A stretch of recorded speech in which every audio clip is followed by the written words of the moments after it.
Good morning, everybody. I'm excited to be here with you today to share a huge win. Just know sometimes I win and sometimes I learn. So there's been a lot of learns, but this one today is a win for sure.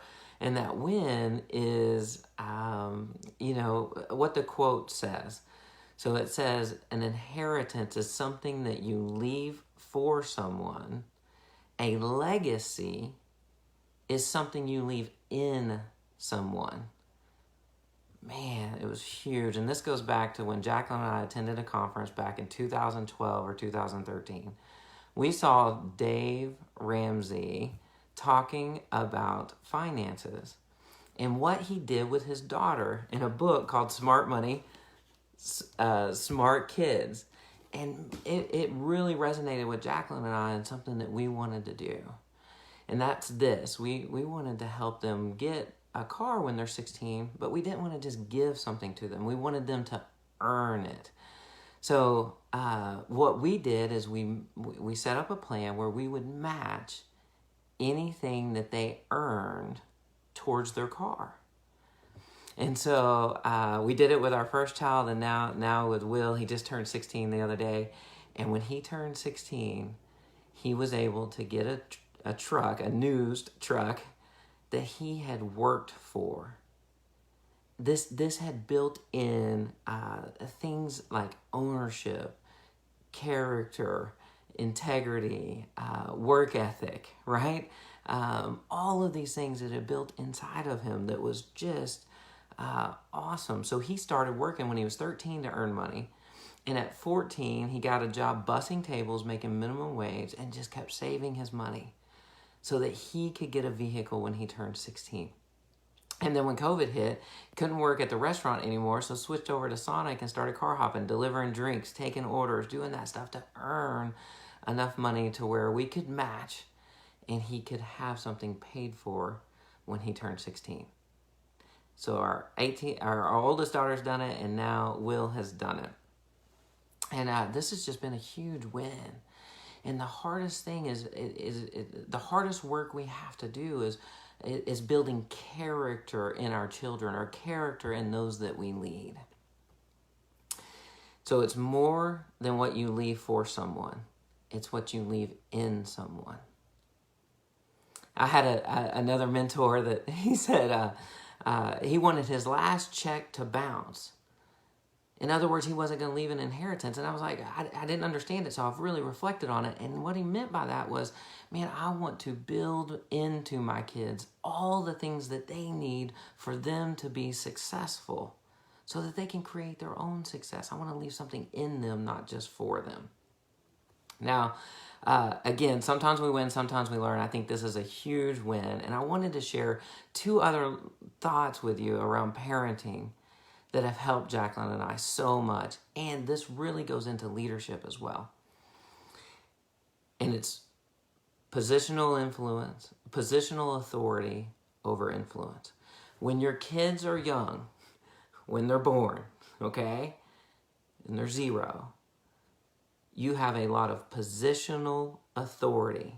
And as they age, your positional authority starts dropping. We get to hear this all the time, don't we?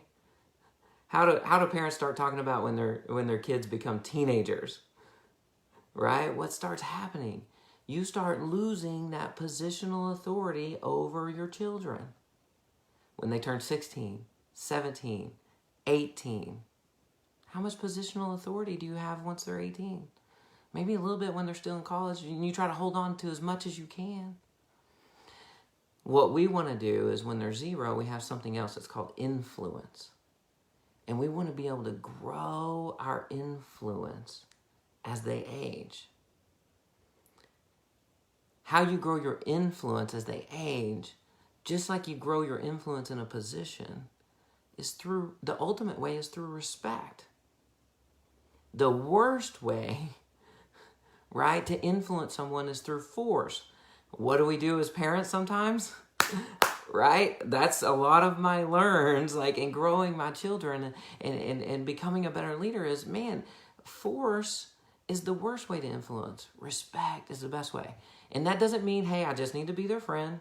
I've got to do everything they want. Respect doesn't say that. It's saying you're having candid, hard conversations, and you're respecting the person in front of you, and they respect you. I want my respect, the respect they have for me, to grow as I continue in the journey as they age. So that's one thought, and then the next thought that is so freeing for parents in any position that we have is this thought that says I'm responsible to and for my children at a young age. I'm responsible to and for them, right? I've got to feed them. I've got to make sure they're taken care of. I've got to make sure they're doing okay. I'm responsible to and for. However, as they age, I start becoming just responsible to and not for. So my son turned 16. He's out driving his awesome red truck, and I'm responsible to him. And I hope that he's not speeding today, right? I hope he's not speeding today. But if he is speeding today, I'm responsible to him, but not for him.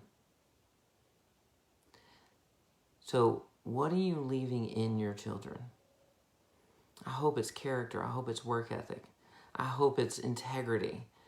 I hope it's your... And again, we can't leave our faith in our children, but we can influence them towards their own faith so that you're responsible to them and they're making good decisions, but not for them. And I want everyone to experience relational freedom, and that thought has helped us so much as parents. It's been great being with you here today, and here's to leading a strong life, and the wins we get to share, and there's a lot of learns as well.